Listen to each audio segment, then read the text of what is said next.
जनक अपनी बेटी का मुख निहार रहे हैं। बोलो मोह में मोह बढ़ता जा रहा है कि नहीं बढ़ता जा रहा है? जल्दी बोलो, बढ़ता जा रहा है? मोह में मोह बढ़ता जा रहा है। मुख देख रहे हैं।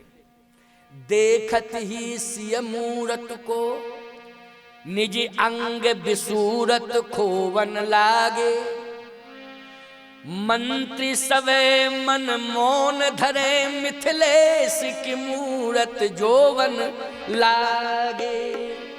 ये मंत्री महाराज का मुख देख रहे हैं जनक जी का, हो क्या गया इनको, गजब, ऐसा मोह तो कभी देखा ही नहीं गया।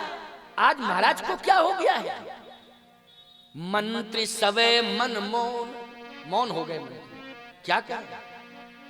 मंत्री सवे मन मौन धरे मिथिलेश की मूरत जोवन लागे, मानो विराग की राख महीप दृगंचल बिंदु सुधोवन लागे।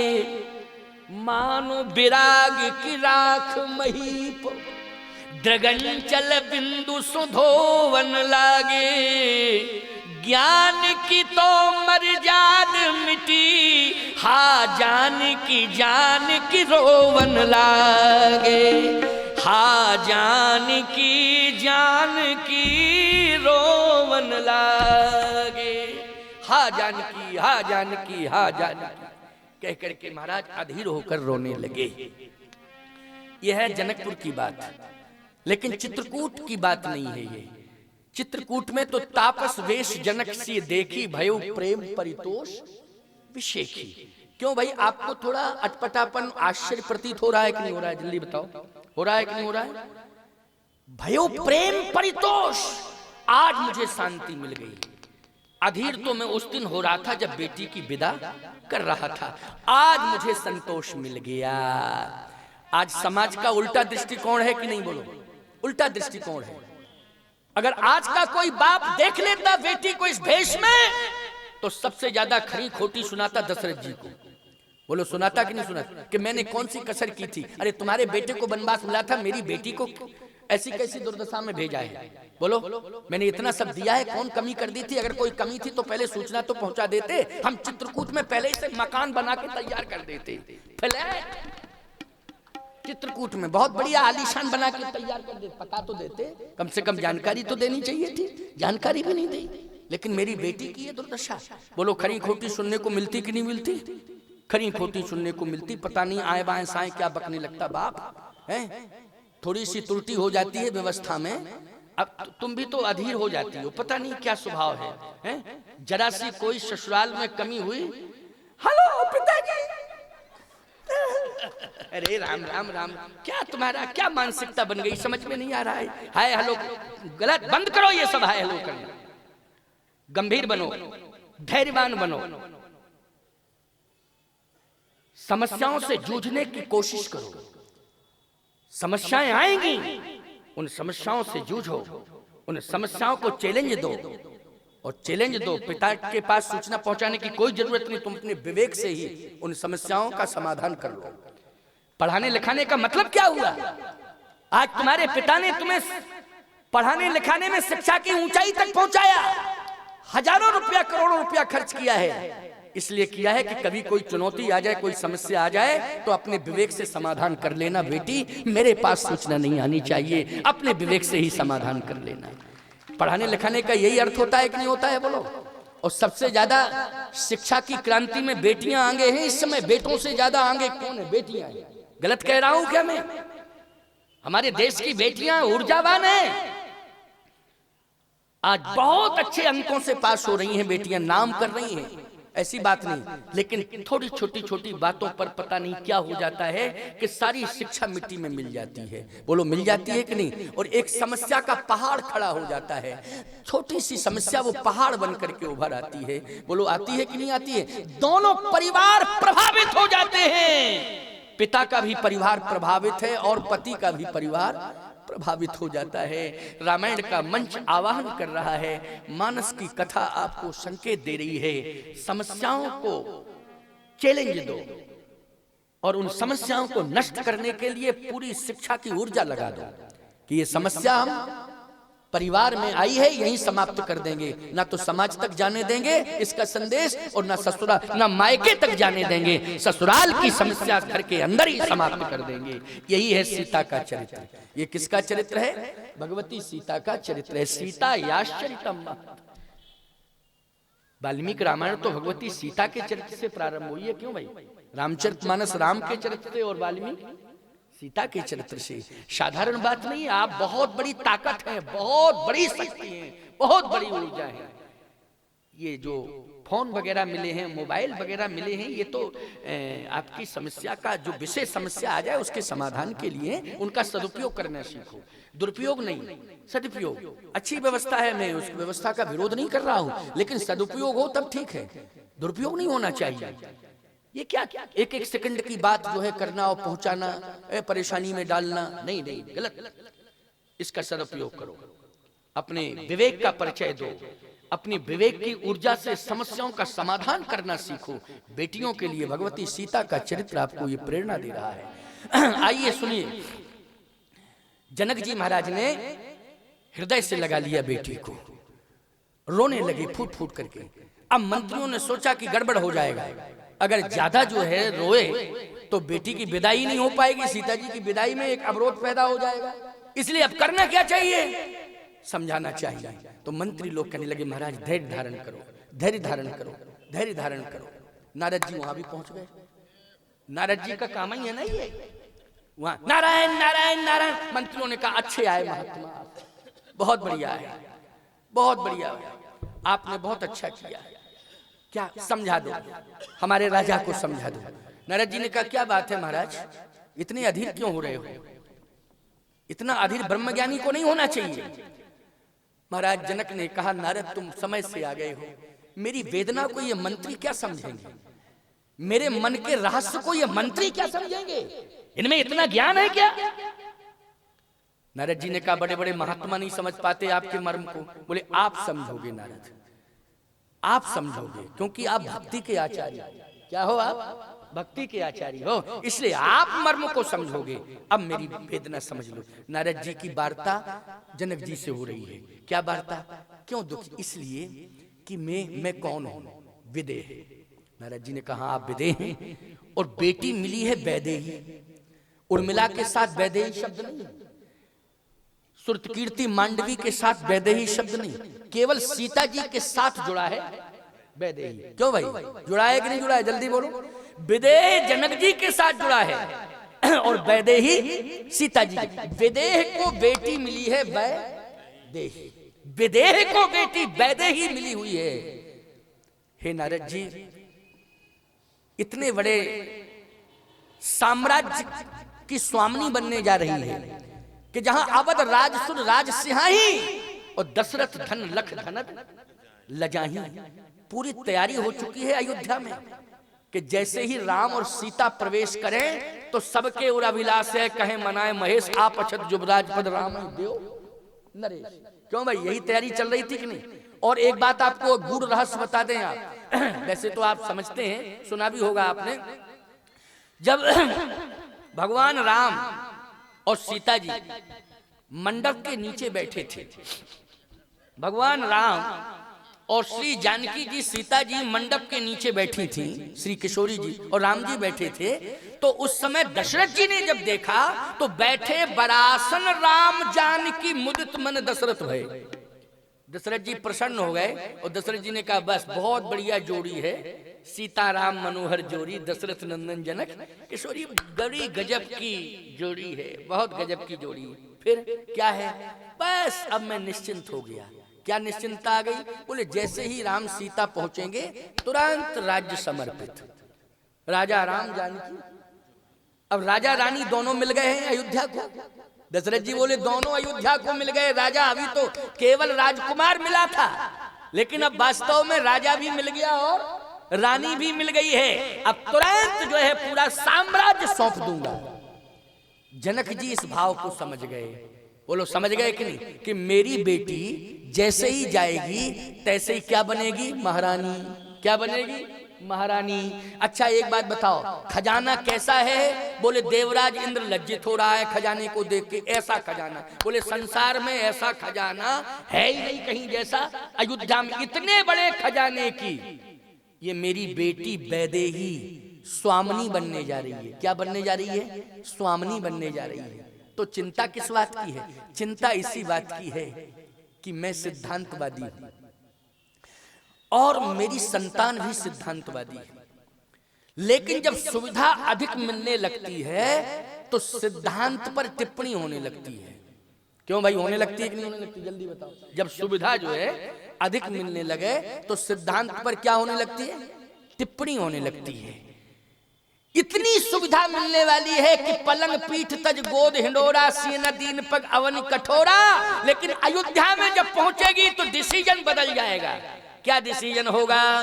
डिसीजन ये होगा कि वधू लड़किनी पर घर आई, राखो नयन पलक की नाई, राखो नयन पलक की नहीं।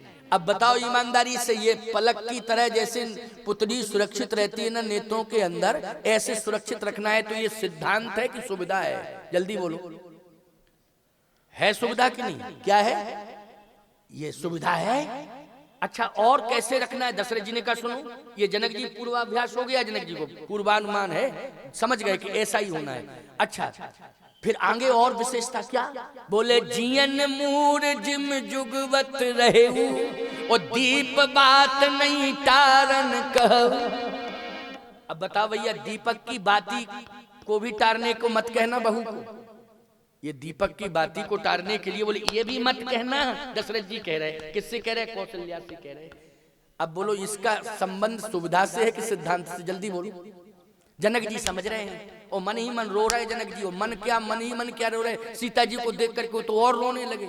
और इसलिए रो रहे हैं कि अब तो मेरी बेटी इतनी सुविधा में जाने वाली है और सुविधा का साम्राज्य की स्वामिनी बनने वाली है मेरी बेटी, जहां दीपक की बाती टालने तक के लिए नहीं कहा जाएगा। जनक कहीं सुविधा में सिद्धांत पर प्रश्न न लग जाए, बदनामी तो जनक को मिलेगी कि इतने बड़े ब्रह्मज्ञानी सिद्धांतवादी थे और बेटी को सुविधा भोगी बना दिया तुमने। यही संस्कार। आज मैं ये सोच रहा हूं, चिंतन कर रहा हूं नारद जी, कि अवधपुर में जाकर के इतनी सुविधा मिलने वाली है, इतने साम्राज्य की स्वामिनी बनने वाली है मेरी बेटी, कि कहीं ऐसा न हो कि सुविधा के चक्कर में सिद्धांत पर टिप्पणी लग जाए और उसका खामियाजा किसे भुगतना पड़ेगा? जनक को। चर्चा किसकी होगी? जनक की होगी। जनक की बेटी है ये किसकी बेटी है? जनक की बेटी है। नारद जी ने कहा कि धैर्य धारण करो, धैर्य धारण करो। जनक तुम्हारा त्याग और प्रयास और परिश्रम व्यर्थ नहीं जाएगा। नारद जी कह रहे हैं व्यर्थ नहीं जाएगा, लेकिन धैर्य धारण करो, रोने की जरूरत नहीं है। जनक जी बोले चिंता का विषय बना हुआ है यही। तो किसके कारण रो रहे हैं? मोह के कारण नहीं रो रहे हैं, सिद्धांत के कारण। किसके कारण रो रहे हैं? जल्दी बोलो। सिद्धांत के कारण रो रहे हैं। लेकिन अब आप देखें, गजब की बात यह है, जैसे ही अच्छा एक और स्थिति जुड़ गई। क्या? सुनैना जी ने कह दिया कि सुनो, बेटी के साथ दासियों को भेजो, बेटियों के साथ दासियों को भेजो। दासियों को भेजो, किसके लिए दासियां जाएंगी? बोलो ईमानदारी। दासियों का मतलब क्या? सेवा। दासियों का मतलब सेवा। एक बात और बता दें, पिता की सोच में और माँ की सोच में अंतर है। माँ का मोह ज्यादा होता है बेटी के प्रति, होता है कि नहीं होता है? जैसे बाप ने भरपूर दे दिया हो, पीछे से माँ कहेगी ये और दे दो, ये और दो, ये क्यों माँ कहेगी कि नहीं कहेगी? अच्छा तो वो कहे दे तो दिया है, नहीं नहीं ये हाँ दे दो, दे दो, दे दो, कोई बात दे दो। ये माँ की ममता भी है। क्या है? माँ की ममता है।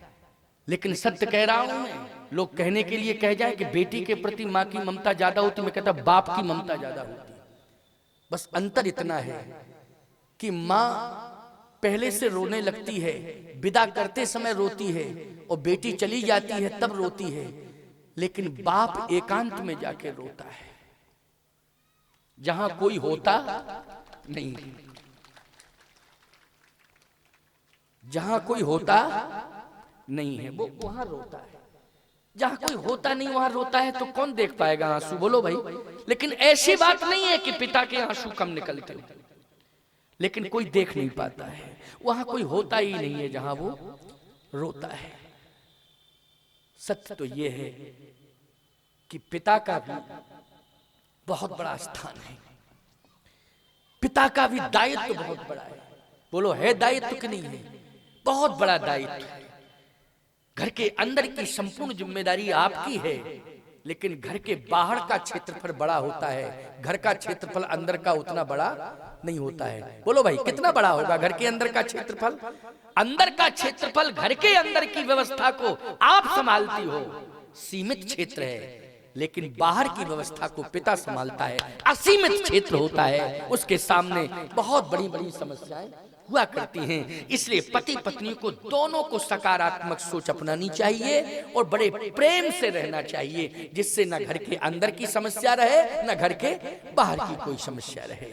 सुनैना जी ने कहा कि दासियों को भेजो, जनक जी ने कहा ठीक है भेज दो। लेकिन फिर जनक जी ने कहा कि सुनैना, अगर दासियों को भेजा जाएगा बेटियों की सेवा में, तो ये कहा जाएगा कि बेटी का पक्ष लिया गया है। इसका मतलब है राजा ज्ञानी तो है लेकिन अज्ञानी भी है। क्यों भाई? क्योंकि भेद माना है। इसलिए मेरा एक सुझाव है कि दामादों की सेवा के लिए दास भेज दिए जाए। बोलो भाई, ये संतुलन बनाने की बात है कि नहीं? जल्दी बोलो, ये किसकी बात है? बोलो भाई, ये संतुलन बनाने की बात है कि नहीं? और अगर दासियां चली जाती बेटियों की सेवा के लिए, तो कहीं ससुराल में ये ना होता कि देखो भैया बहुत बड़े आदमी थे तो बेटियों की व्यवस्था तो कर दी, लेकिन दामाद का तो कोई सम्मान ही नहीं है, दामाद के बारे में तो सोचा ही नहीं है। क्यों भाई? लेकिन क्या बात है साहब, तराजू का पल्ला रखिए, उस पर तौलिए। क्या पवित्र उदार मनः दृष्टिकोण है महाराज जनक का। जनक जी ने कहा कि तो दासों को और भेजना है। और सुनो, केवल थोड़े दास और दासियां नहीं जाएंगी, नहीं तो संदेश गलत जाएगा। फिर अधिक मात्रा में दासियों को भेजो, अधिक मात्रा में दासों को भेजो। बेटी और दामादों की सेवा भी होनी चाहिए, लेकिन बेटी के समान और दामाद के समान जो भी वहां रहते हों, उन सबकी सेवा भी होनी चाहिए। जनकपुर की ओर से ऐसा दासी दास दिए बहु तेरे, बहु तेरे मानी असंख्य भेजे। बोलो भेजे कि नहीं भेजे? इसका मतलब है कि मिथिला में भी कहीं कोई सेवा से वंचित न रह जाए। अगर महिलाएं हों तो दासियां अधिक भेजो, पुरुष हैं ज्यादा तो दास अधिक भेजो। वहां की महिलाएं, वहां के पुरुष कोई सेवा से वंचित न रह जाएं। बोलो राम राज्य की पृष्ठभूमि पहले ही से बना के तैयार कर दी कि नहीं कर दी? जल्दी बोलो, कर दी कि नहीं कर दी?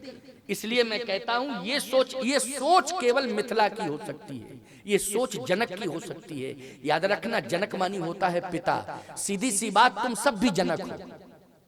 जिनके बच्चे पैदा हो गए हैं, बोलो वो जनक है कि नहीं? जल्दी बोलो, क्या हो तुम? नाम से कुछ भी हो, संग प्रसाद दास जो भी लगाते हो, लेकिन ईमानदारी से बताओ, अगर संतान पैदा हो गई है तो तुम क्या हो? तुम जनक हो। अच्छा, आप कौन है फिर? आप सुनैना है। सुमानी सुंदर, नैन जिसके नेत्र सुंदर हो। तो नेत्र सुंदर किसके हैं? नेत्र सुंदर ये नहीं हिरण जैसे नेत्र हो ना, हिरण जैसे नेत्र हो ना, ना हिरण विरण जैसे नेत्र नहीं। जिसकी सुंदर दृष्टि हो, जिसकी सुंदर दृष्टि हो, जिसकी सकारात्मक सोच हो और दृष्टि भी उसकी समान रूप से हो। किस कैसी हो? समान रूप से, अपने पराये में भेद ना हो, जिसकी दृष्टि में अपने पराये का भेद ना हो, ऐसी दृष्टि जिसकी है वही सुनैना। तो तुम भी सुनैना बनो। क्या बनो? सुनैना बनो। तुम सब जनक बनो। देखो रामराज आएगा कि नहीं आएगा? बोलो भाई, चाहे जितनी चुनौतियां क्यों ना आ जाएं, लेकिन रामराज्य निश्चित रूप से आएगा। तो आज महाराज श्री जनक कहते हैं, नारद मैं इसलिए रो रहा हूं, लेकिन जिस समय देखा कि मेरी बेटी ने त्याग कर दिया। किसका त्याग किया? बोले भोग रोग शम, भोग रोग सम भूषण भारू, ओ यम यातना सदस संसारू, जही लगनाथ ने ही अरुणाते, पिय बिनती तरण हुती ताते। इसलिए सीता जी ने भोग रोग संभूषण भारू, जितने संबंध नाते हैं सब त्याग दिए। कहा कि जो भी है मेरा पति है, पति है, पति का सुख मेरा सुख है, पति का दुख मेरा दुख है। सीता जी ने कहा इस बात को, पति का सुख ही मेरा सुख है और पति का दुख ही मेरा दुख है। कितनी अच्छी सोच है। बोलो ये सकारात्मक सोच है कि नहीं? ये सकारात्मक सोच है। और समझा रही है किसको? सास को। समझा रही है ससुर को। जिए बिन देह नदी बिन बारी, ओ तैसे ही नाथ पुरुष बिन नारी। जिए बिन दे, सास ससुर से कह रही हैं कि आप दोनों ज्ञानी हैं। नदी, जल के बिना नदी की कोई कीमत है? दशरथ जी ने कहा कोई कीमत नहीं है। प्राण के बिना देह की कोई कीमत है? कौशल्या जी ने कहा कोई कीमत नहीं। तो जैसे नदी के बिना, जल के बिना नदी की कीमत नहीं होती है, पिताश्री प्राण के बिना माता, सास माता प्राण के बिना देह की कीमत नहीं होती है। सीता जी कह रही हैं वैसे ही पति के बिना पत्नी की कोई कीमत नहीं होती है। इसलिए मेरे पति का सुख ही मेरा सुख है, पति का दुख ही मेरा दुख है। जो भी दुख सुख पति के साथ जुड़ेगा उसी को मैं प्रसाद के रूप में ग्रहण कर लूंगी। तो बोलो समझाया कि ये सिद्धांत बोल रहा है कि सुविधा? बोलो जल्दी। ये सिद्धांत है। और इसी सिद्धांत को लेकर के श्री जानकी जी पहुंच गई कहां? चित्रकूट में। पहुंच गई कि नहीं चित्रकूट में? और वही सिद्धांत महाराज श्री जनक ने देखा। तो जनक सिद्धांतवादी हैं और बेटी को सिद्धांत के आभूषण पहने देखा तो भयो प्रेम परितोष विषेखी, भयो प्रेम परितोष की। अब मुझे संतुष्टि मिल गई, अब मुझे परितोष मिल गया कि मेरी बेटी ने पूर्ण रूपेण सिद्धांत का पालन किया है। इसलिए तापस वेश जनक सिय देखी, तापस वेश जनक सिय देखी, भयउ प्रेम परितोष विषेखी,